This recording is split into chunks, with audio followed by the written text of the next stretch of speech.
मंगोलों द्वारा किए गए विनाश का आलम ये कि जिन शहरों पर उसने हमला करके ख्वारिज़म के क्षेत्र में विजय पाई, उसमें उन्होंने जो मार काट मचाई उसकी गाथा एक फारसी इतिहासकार हैं जुवैनी, उनके अनुसार तो ये संख्या बहुत बड़ी है, बड़ा विभत्स दृश्य मालूम होता है। निशापुर में इस फारसी इतिहासकार ने लिखा है कि 17,47,000 लोगों का कत्ल किया गया मंगोलों की सेना द्वारा, चंगेज खान की फौज के द्वारा वापस जाते हुए, दक्षिण चीन से वापस जाते हुए उन्होंने इतनी मारकाट मचाई कि 17 लाख से ज़्यादा लोग निशापुर अकेले में ही मारे गए। हेरात में 16 लाख, मर में 13 लाख, बगदाद में 8 लाख लोगों को मौत के घाट उतारा गया। नासा, बिहाक, तुन नगर, इसमें भी 70,000 आदि।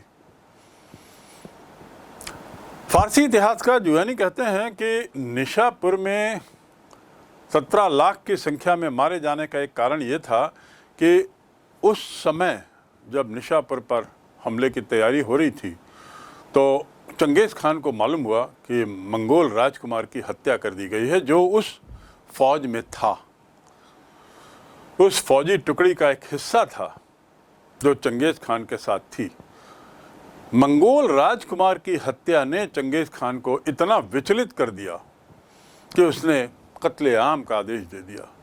परिणाम 17 लाख से ज़्यादा लोगों की मौत फौजियों द्वारा कर दी गई। कितने हिंसात्मक प्रवृत्ति के थे मंगोल और चंगेज़ खान, ये यहाँ स्पष्ट है। और यही किस्सा, इसी तरह के किस्से इल्तुतमिश ने भी सुन रखे होंगे, इसीलिए वो बड़ा चिंतित था। सौभाग्य था कि भारत चंगेज़ खान के हमलों के प्रभाव से बच गया, हमलों से बच गया, अन्यथा भारत का इतिहास कुछ और ही होता, बदतर ही होता। तो इस प्रकार हम समझ सकते हैं कि कितना हिंसात्मक रवैया मंगोल लोगों का था। और अब जब चीन को मिला लिया उन्होंने, ख्वारिज़म शाह के पूरे क्षेत्र को उन्होंने अपने मिला लिया और एक बहुत बड़े साम्राज्य का निर्माण कर बैठे। साम्राज्य तो बन गया। चंगेज़ खान सफलतापूर्वक जिस एक्सपेडिशन पे निकला था उसे पूर्ण करता हुआ वो मंगोलिया पहुंच जाता है और दक्षिण चीन पर लगातार हमले होते रहते हैं उसकी फौज के द्वारा जिसे छोड़ा था उसने। लेकिन काफ़ी संघर्ष होता है, फिर अंततः मंगोल फौज की विजय होती है और इस प्रकार यायावर साम्राज्य एक वास्तविक साम्राज्य के रूप में स्थापित होता है, जिसमें मंगोलिया था, चीन का विशालकाय क्षेत्र था, ख्वारिज़म का क्षेत्र था और जो शहर मैंने इतने सारे बताए नाम, उसके अलावा भी और भी बहुत सारे क्षेत्र थे जो उसके इस एम्पायर का, इस साम्राज्य का हिस्सा बन गया। आप कल्पना कर सकते हैं, नक्शे में देखिए कितना विशाल साम्राज्य हो गया। सवाल ये उठता है कि आखिर इनकी सफलता के कारण क्या थे? क्या मात्र इतने हिंसात्मक थे इसलिए? निश्चित रूप से इतनी हिंसा करने के लिए भी हिंसा करने वालों को पूर्ण रूपेण तैयार होना पड़ेगा, तैयारी पूरी करनी पड़ेगी, मानसिक रूप से, शारीरिक रूप से और इसके अलावा हथियारों के रूप में अपने को उतना कुशल बनाना होगा। ये सब कैसे हुआ? अच्छा, दूसरा, चीन के 3 जो टुकड़े हैं बड़े बड़े, चीन को जो 3 भागों में विभाजित था पहले, उस पर भी कब्जा करना, चीन की दीवार को लांघते हुए इतना जोखिम भरा दूभर एक्सपेडिशन और उसमें सफलता, तो निश्चित रूप से कुछ तो था मंगोलियाई फौज में, चंगेज़ खान में, जिसने उसे इतनी अपार सफलता दिलाई एक के बाद एक, और वो अपनी सफलता की चरम चरमोत्कर्ष पर पहुंच गया। तो सफलता के कारणों की यदि हम बात करें तो चंगेज़ खान की सफलता के कारणों को हम एक तरीके से दो भागों में बांट सकते हैं, पहला तत्कालीन और दूसरा दीर्घकालीन। तत्कालीन कारण मतलब क्या होता है? Immediate cause. और दीर्घकालीन क्या होता है? ऐसा कारण जो लंबे समय से जिसकी तैयारी की जरूरत होती है, जिसमें एक लंबा काल लगता है जिसकी तैयारी में। तो यदि हम पहले तात्कालिक कारणों को लेते हैं कि आखिर तात्कालिक कारण क्या था जिसके कारण चंगेज़ खान अपने सिपाहियों का मनोबल इतना बढ़ा पाया कि कई वर्षों तक वे लोग अपने मंगोलियाई क्षेत्र से दूर निकलकर नए नए क्षेत्रों पर विजय पाने के लिए अग्रसर थे, उत्सुक थे, उत्साहित थे और विजय पा रहे थे। तो सफलता के कारणों में, तात्कालिक कारणों में पहला कारण है उनका घुड़सवारी कौशल।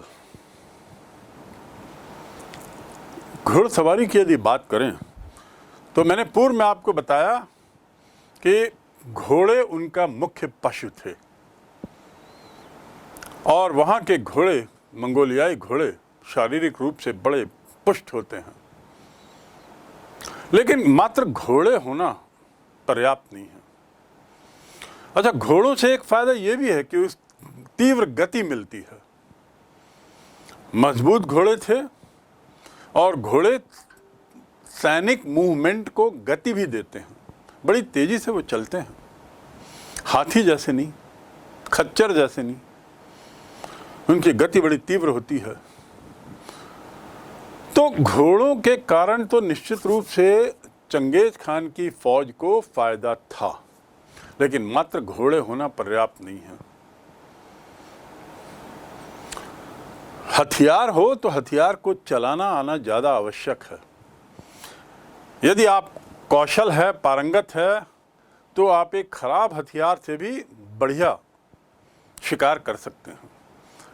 अन्यथा यदि आपको कौशल नहीं है तो कितना भी अच्छा हथियार दे दिया जाए, जरूरी नहीं कि आप उसमें सफल हों। तो यहाँ घोड़े तो थे, घोड़े से मिलने वाली सुविधा भी थी तीव्र गति की।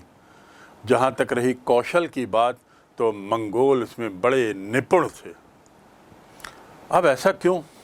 निपुणता का कारण क्यों? आपको पुनः जाना पड़ेगा पिछले शुरुआती लेक्चर में, जब मैंने बताया था कि सामाजिक विभाजन को यदि हम देखें कि दृष्टि से समाज को बांटें, तो एक वर्ग जो था वह था शिकारी वर्ग,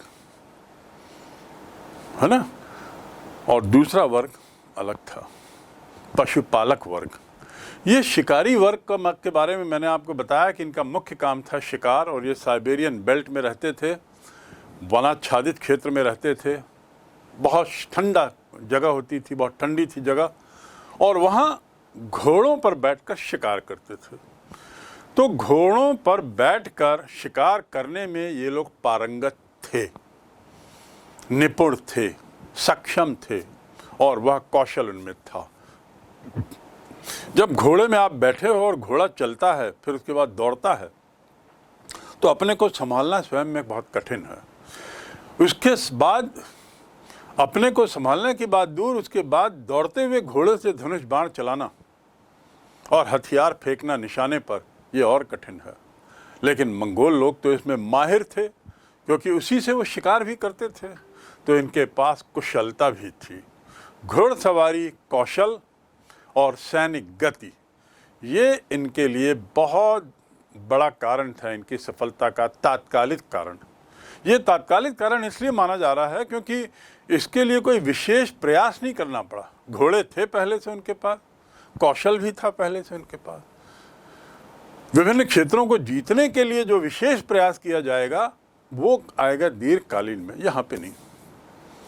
तीसरा तात्कालिक कारण, इन्हें मौसम की जानकारी थी। ये लोग जिस क्षेत्र से थे वो बड़ा ही ठंडा क्षेत्र था, बहुत ही ठंडा क्षेत्र। मैंने बताया ना, बर्फीले पहाड़ पूर्व में, बर्फीले पहाड़ पश्चिम में, दो दो नदियाँ, पहाड़, बर्फीले झरने आदि आदि। तो अत्याधिक शीत वाले क्षेत्र से ये लोग वाकिफ थे, वहाँ की ज़रूरतों से वाकिफ थे, और अब जब चीन की तरफ आ रहे थे तो मौसम की इनको पर्याप्त जानकारी थी। शीत ऋतु की अनुकूलता, शीत ऋतु से इनका पहले से ही वाकिफ होना इनके लिए बड़े मायने रखता है, बहुत काम आया। चीन में भी बहुत ठंडी, पर उस ठंड को ये बर्दाश्त कर सकते थे आराम से, क्योंकि साइबेरियाई क्षेत्र की ठंड से ज़्यादा ठंड और कहीं नहीं होती। जब वहाँ से वो लोग निकल सफलतापूर्वक रह सकते हैं तो चीन की ठंड उनके लिए कोई मायने नहीं रखती थी। तो इस प्रकार मंगोलों का घुड़सवारी कौशल, सैनिक गति, मौसम की जानकारी और शीत ऋतु की अनुकूलता। अंतिम तात्कालिक कारण है घेराबंदी यंत्र। ये एक बड़ी नई तकनीक चंगेज़ खान और उसके साथियों ने सामने लाई थी। नेप्था बमबारी इसका एक हिस्सा है, और घेराबंदी यंत्र के माध्यम से ये लोग घेरने में बड़े सफल हो गए थे, माहिर हो गए थे। फौज को घेरना, टुकड़ी को घेरना। साथ ही साथ जो इन्होंने उपस्कर रखे थे हथियार वगैरह, वे हल्के थे। घोड़ों में बैठकर भारी हथियार लेके चलना, और वो भी इतनी दूरी तक जाना, मंगोलिया से चीन के दक्षिण तक। आप फिर से नक्शे को देखिए, मंगोलिया से चीन के दक्षिण तक पूरे चीन के विशालकाय क्षेत्र, गोबी मरुस्थल आदि को पार करना। तो जितना हल्का वजन हो, जितना कम वजन हो, उतना ही अच्छा, ऐसा मानते हुए चंगेज़ खान की फौज ने पूरी तैयारी की थी। और जो हथियार वगैरह थे, साजो सामान थे, वे बड़े हल्के थे। गुणवत्ता में तो अच्छे थे, उससे कोई समझौता नहीं, लेकिन वजन में उन्हें हल्का कर दिया गया था। तो इस प्रकार हम देखते हैं तात्कालिक कारणों क्या थे और जो उसकी सफलता का कारण बने। अब हम मुखातिब होते हैं सफलता के दीर्घकालीन कारण, अर्थात ऐसे कारण जो लंबे समय से जिसके लिए तैयारी की जा रही थी, कुछ लक्ष्य रख के। और लक्ष्य क्या? चंगेज़ खान का लक्ष्य था कि मुझे साम्राज्य बनाना है। आगे जब हम और पढ़ेंगे तो ये बात आपको स्पष्ट हो जाएगी कि चंगेज़ खान का यही लक्ष्य था कि मुझे विश्व विजय करना। उस हद तक उसने अपने को तैयार किया, अपनी फौज को तैयार किया, और सारी तैयारियां उसी मद्देनज़र करते चला गया। तो दीर्घकालीन कारणों में सफलता का एक बहुत बड़ा कारण है उसकी फौज की तैयारी। मैंने जैसा आपको बताया कि चंगेज़ खान के पास घोड़े थे, सैनिक भी थे, लेकिन कौशल, तो एक कौशल तो उनके पास नैसर्गिक था, प्रकृति की देन के रूप में था। जैसे शीत से बचने की क्षमता, घोड़ों में बैठकर हमला करने की क्षमता, ये नैसर्गिक थी, उनके जीवन शैली में थी। लेकिन इसके अलावा सैनिकों के मामले में कुछ उसने ऐसे प्रयोग किए जो अपने आप में एक बड़े अच्छे उदाहरण हैं, बड़े रोचक हैं। दीर्घकालीन कारणों में सबसे बड़ा कारण था फौज का रीऑर्गेनाइजेशन करना। और जब हम रीऑर्गेनाइजेशन की बात करते हैं तो उसकी पद्धति को कहते हैं दशमलव पद्धति। दशमलव पद्धति का अर्थ क्या है? उसने क्या किया कि 10-10 सैनिकों की टुकड़ी बनाई। 10 सैनिक, हर टुकड़ी का एक मुखिया। पहली बात तो ये। दूसरा, 10 लोगों की जो टुकड़ी थी, इसमें एक ही कबीले के लोग नहीं थे। वो जिस कबीले का था ना उसके थे, ना उसके चाचा से उसने जो कबीला जीता था उसके थे, अकेले किसी कबीले के सब नहीं थे, मिक्स किया उसने। और उस प्रकार कबीलाई जो प्रवृत्ति थी, अपने कबीले के मुखिया के प्रति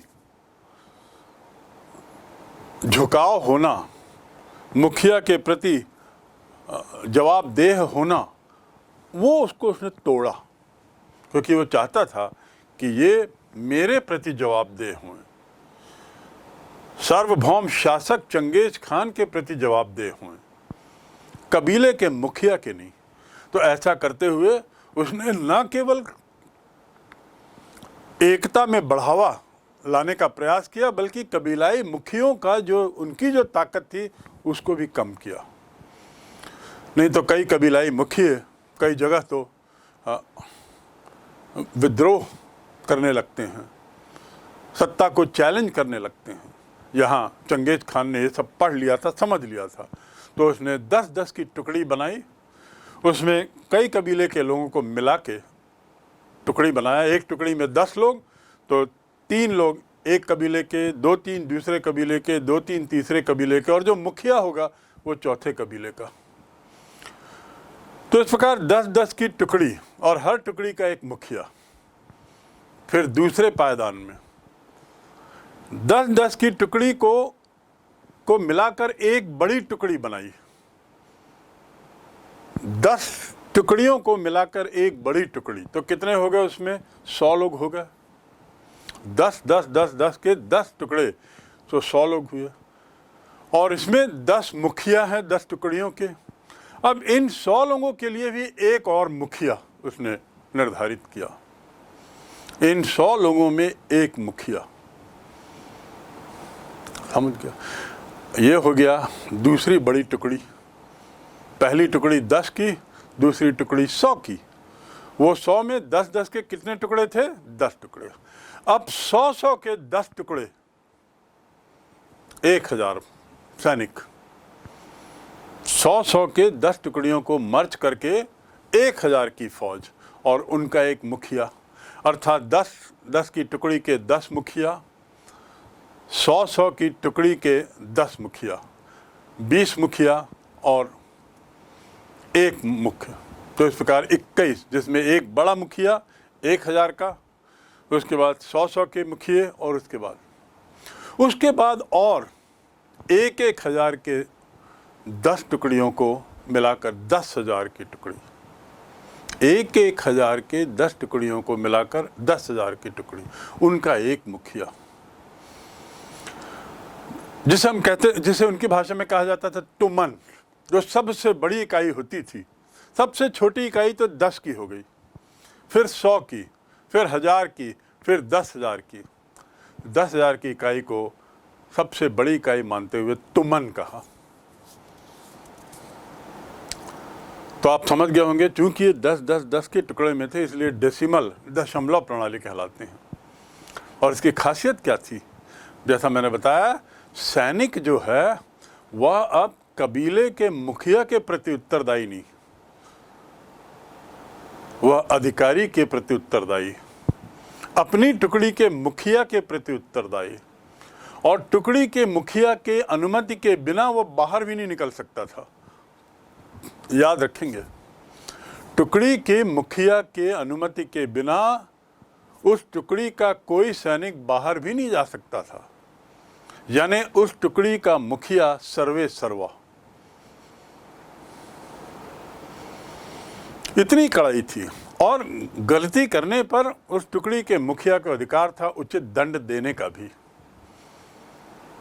तो इस प्रकार उसने सुनिश्चित किया कि ये कबीलाई जो प्रवृत्ति है वह कम होए, एक यूनिफाइड फोर्स के रूप में सामने आए। और ऐसा करते हुए उसने कबीलाई मुखियाओं की ताकत में भी प्रहार कर दिया इनडायरेक्टली, और उनको कमजोर किया। अधिकारी बनाकर उन्हें शक्ति दी, अधिकारियों की ताकत बढ़ाई। वे अधिकारी थे अब, और अधिकारी केवल इसलिए नहीं बने कि रिश्तेदार थे, चंगेज खान के दरबार के लोग थे। अपनी क्षमता के बल पर वे 10-10 की टुकड़ी के मुखिया बने, अपनी क्षमता के बल पे 100 की टुकड़ी के मुखिया बने, अपनी क्षमता के बल पे तुमन के मुखिया बने। तो कबीला सरदार अब कमज़ोर हो गया, और कबीला सरदार कमज़ोर हुए तो निश्चित रूप से राजा की ताकत बढ़ी। एक और कदम उसने उठाया। इसी में आप समझ सकते हैं, इस प्रकार नए अधिकारियों का उदय हुआ, अधिकारियों का, सैन्य अधिकारियों का उदय होता है, कबीलाई अधिकारियों का नहीं। और ये सैन्य अधिकारी अपने कौशल के बल पर सामने आते हैं। तो इस प्रकार नवीन सैनिक अभिजात्य वर्ग का उदय होता है। ये एक बहुत बड़ी घटना या बहुत बड़ा परिणाम इस ढांचे के का निकला कि एक नवीन अभिजात्य सैनिक वर्ग सामने आता है, जिसमें अधिकारी वर्ग के लोग थे, अपने बल पे, अपने कौशल के बल पे अधिकारी बने थे। इसके अलावा दीर्घकालीन कदमों में चंगेज़ खान ने एक बहुत व्यक्तिगत कदम भी उठाया, और वह था कि किसी टुकड़ी का कोई फौजी, कोई सैनिक, कोई बहुत अच्छा कार्य करता है, कुछ विशेष साहस दिखाता है, अदम्य साहस का प्रदर्शन करता है, तो ऐसी स्थिति में चंगेज़ खान व्यक्तिगत रूप से उसे आडा कह के संबोधित करता था। उस व्यक्ति को, उस फौजी को क्या कह के? आडा। आडा मतलब उनकी भाषा में सगा भाई। और ऐसा करते हुए वो उनको मोटिवेट करता था। तो हर फौजी अब ये प्रयासरत रहता था कि वो अदम्य साहस का प्रदर्शन करे, वो कुछ ऐसा करे जिससे कि वह चंगेज़ खान की नज़रों में उठ जाए और उसे चंगेज़ खान जैसा बादशाह उसे आडा संबोधित करे, सगा भाई संबोधित करे। ये मोटिवेशन दीर्घकालीन कारणों में गिना जा सकता है। चंगेज़ खान या मंगोलियाई सफलता के दीर्घकालीन कारणों में एक कारण तात्कालिक, दूसरा कारण दीर्घकालीन। तात्कालिक कारणों को हमने समझा, दीर्घकालीन में हमने पहला कारण समझा सैनिक ढांचे में बदलाव, और उसको विस्तृत रूप से हमने समझ लिया। अब केवल सैनिक ढांचे में बदलाव ही पर्याप्त नहीं है। एक बहुत महत्वपूर्ण चीज उसने और की, जिसे कहा जाता है हरकारा पद्धति या यामा पद्धति, याम पद्धति, हरकारा या याम पद्धति। इसी से एक जुड़ा हुआ शब्द है कुबकुर कर, कर यानी टैक्स, कुबकुर कर। तो हरकारा पद्धति क्या है, याम पद्धति क्या है? एक पंक्ति में हरकारा या याम पद्धति का संबंध तीव्रता से संदेश का आदान प्रदान करने की प्रक्रिया है। तीव्रता से संदेशों का आदान प्रदान करने की प्रक्रिया है हरकारा पद्धति। इतने विशाल साम्राज्य में जो सुदूर क्षेत्रों में फैला हुआ हो और जहाँ पे सतत रूप से लड़ाइयाँ लड़ी जा रही हों, वहाँ पे संदेशों का समय पर आवागमन बहुत ही महत्वपूर्ण था सफलता के लिए। और उस समय तो नेट और मोबाइल जैसी, टेलीफोन जैसी चीज़ें नहीं थी, टेलीग्राम भी नहीं था। तो ऐसी स्थिति में कैसे सुनिश्चित किया जाए कि दिन प्रतिदिन के घटनाक्रम की खबर चंगेज़ खान को उसकी राजधानी में रहते हुए उसे मिल जाए, ताकि उस पर वो त्वरित कार्रवाई कर सके, उचित कार्रवाई कर सके। तो उसने यही हरकारा पद्धति अपनाई। अब ये क्या है? तो एक पंक्ति में जैसे बताया, साम्राज्य के दूरस्थ प्रदेशों से संदेशों के आवागमन की पद्धति। आवागमन, आने जाने के, संदेश आना ही पर्याप्त नहीं है, उस पर मैंने कुछ कार्य किया तो संदेश को वापस भेजना भी है, उसके जवाब को, ये भी उतना ही महत्वपूर्ण है। इस हरकारा पद्धति में, जिसे याम पद्धति भी कहते हैं, उसमें उसने दो चीज़ें निश्चित की। एक तो निश्चित जगह, निश्चित जगह से अर्थात ये चौकियां बनाई, सैनिक चौकियां। पूरे साम्राज्य में चौकियों का जाल बिछा दिया और निश्चित कर दिया कि ये चौकियां हैं। इसके साथ ही दूरी भी एक निश्चित कर दी कि इतनी दूरी पे चौकियां रहेंगी। ऐसा नहीं कि चौकियां बदलती रहेंगी, आज ये चौकी तो कल वो गायब और नई चौकी बन गई। सुनिश्चित कर दिया कि निश्चित जगह रहेगी और निश्चित दूरी रहेगी इन सैनिक चौकियों की। ये बहुत महत्वपूर्ण था उसके लिए। अब चौकी तय हो गई, सैनिक चौकी तय हो गई, दूरी भी तय हो गई, लेकिन आवागमन का जरिया क्या होगा? संदेश जाएगा आएगा कैसे? तो पहली बात तो सैनिकों के माध्यम से ये संदेश जाना आना होगा। दूसरा, जरूरी था कि सैनिक खुद दौड़ के तो जाएंगे नहीं, तो उन्हें मजबूत शक्तिशाली घोड़े मिले, बलशाली घोड़े मिले। इसलिए बलशाली घोड़ों की व्यवस्था की गई और वे घोड़े वहीं से मंगवाए गए, उन क्षेत्रों से जहां पर पूर्व में घोड़ों की बहुतायत थी और घुड़सवारी जहां का मुख्य ऑक्यूपेशन था शिकारी वर्ग के काल में,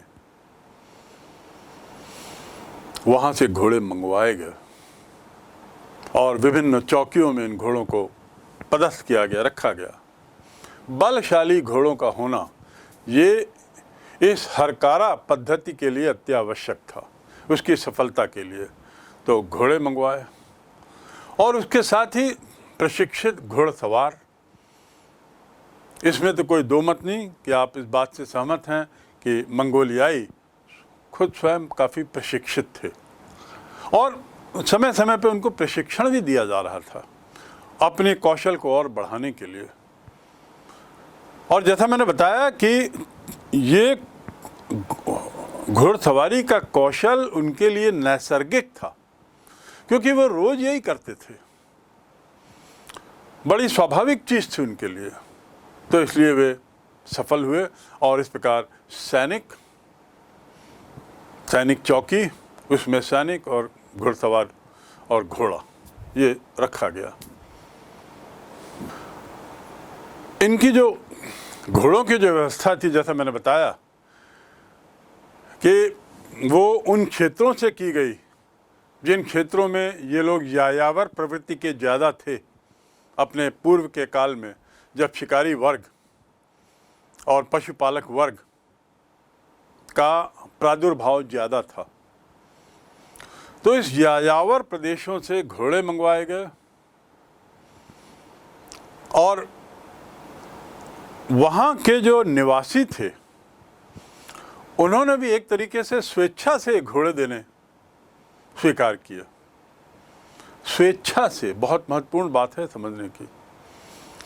कुल पशुधन का 1/10 हिस्सा उन्होंने एक तरीके से स्वेच्छा से देने की मंशा बना ली चंगेज खान को, क्योंकि चंगेज खान जो कर रहा था उससे वे लोग बड़े प्रभावित थे और खुश भी थे। मंगोलियाई जनता बड़ी खुश थी।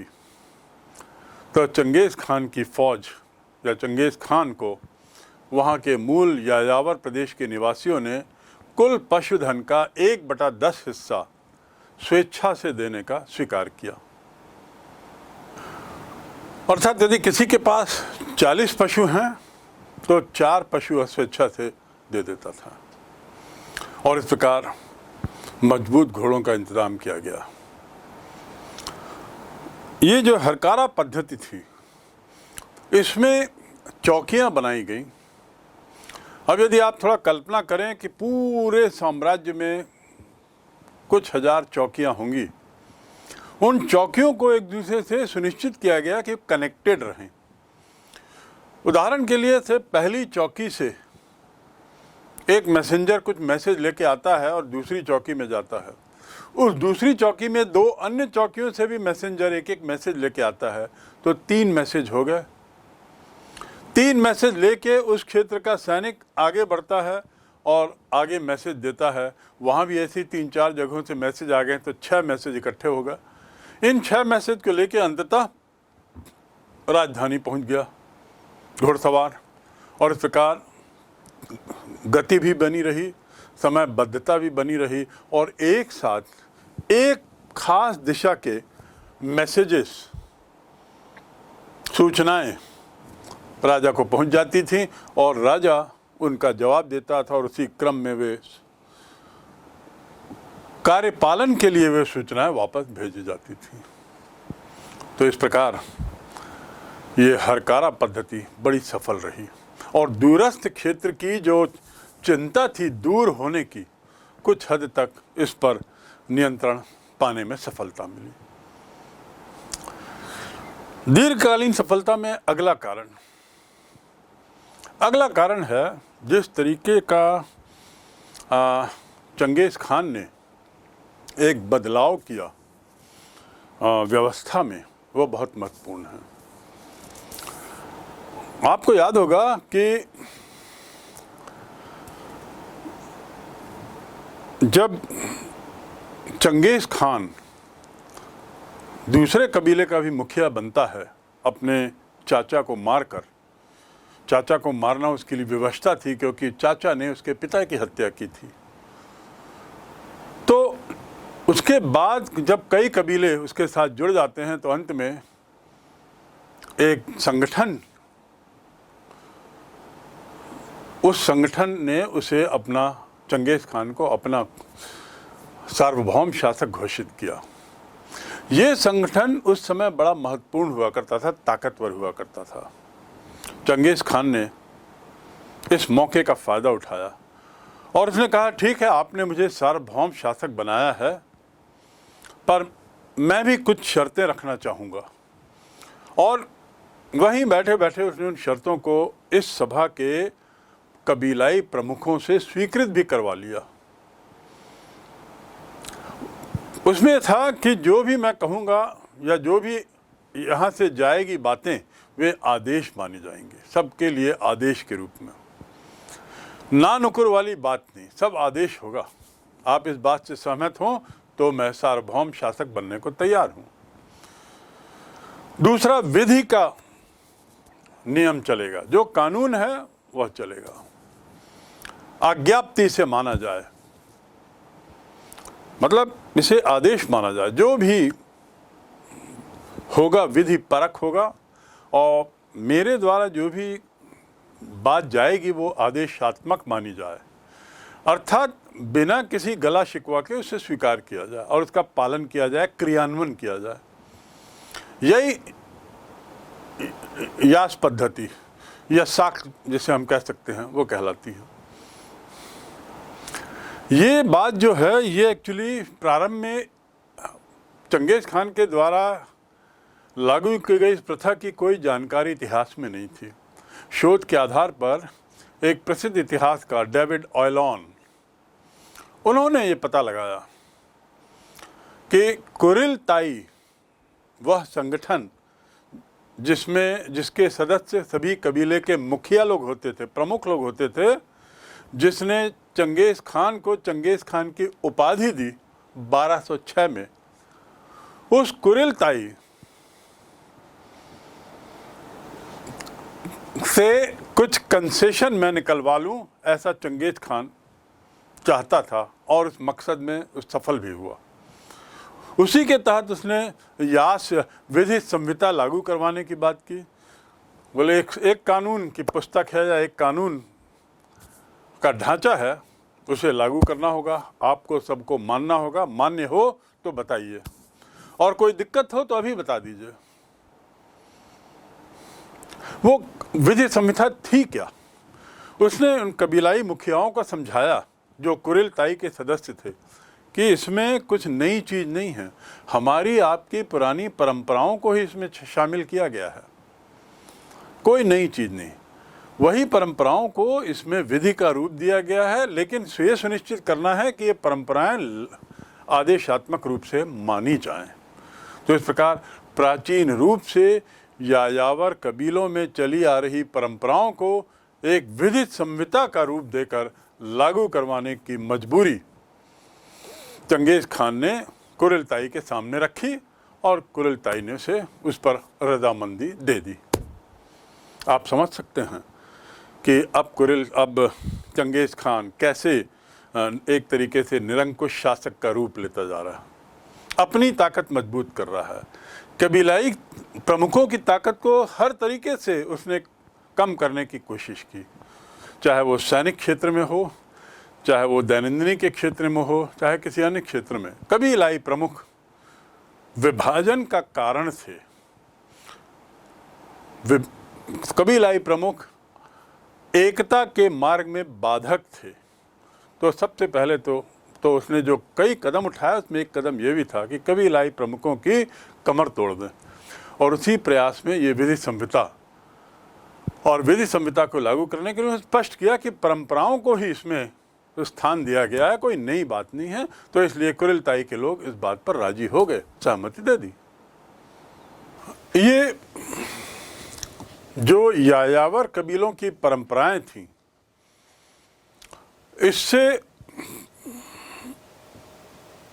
फायदा ये हुआ कि कबीलाई प्रमुख इसको स्वीकार करने में कोई हिचक नहीं दिखाए। इस पद्धति ने एक बहुत बृहत साम्राज्य का निर्माण करने में मदद की, क्योंकि विभिन्न कबीले, सभी कबीले लगभग इसका हिस्सा बनने के लिए सहमत हो गए। और ये सहमति बहुत जरूरी थी यदि बृहत साम्राज्य बनाना था। चंगेज खान ने जो ख्वाब देखा था उसे उसने अपने संस्था के सामने भी रखा था कि मैं विश्व विजय की परिकल्पना के साथ आगे बढ़ रहा। उसने ये बात साफ की और अपने मन में भी ये साफ था कि जहां भी मंगोलियाई लोग शासक होंगे, यदि विश्व विजय की कल्पना है तो विभिन्न क्षेत्रों में जिन्हें रखा जाएगा वो लोग मंगोलियाई तो होंगे लेकिन अल्पसंख्यक होंगे। क्या होंगे? अल्पसंख्यक। क्यों? कितने मंगोलियाई विभिन्न क्षेत्रों में रखे जाएंगे, जा सकते हैं। तो वहां के जो स्थानीय निवासी उनकी संख्या बहुत रहेगी और मंगोलियाई बहुत कम संख्या में रहेंगे। तो इसलिए उसने एक ऐसे शासन पद्धति को ईजाद करने का प्रयास किया जिसमें अल्पसंख्यक में रहते हुए भी पर्याप्त नियंत्रण शासन पर बने, प्रशासन पर बने, जनता जनार्दन पर बने। मैंने जब याम की चर्चा की, हरकारा पद्धति की चर्चा की, तो एक कर का भी जिक्र किया। ये कर जो है ये पशुधन के ही रूप में जो आया वही था। तो इस प्रकार एक तरीके की टैक्सेशन पद्धति को भी ईजाद किया गया और स्वेच्छा से। अब इसके बाद हम आते हैं दीर्घकालीन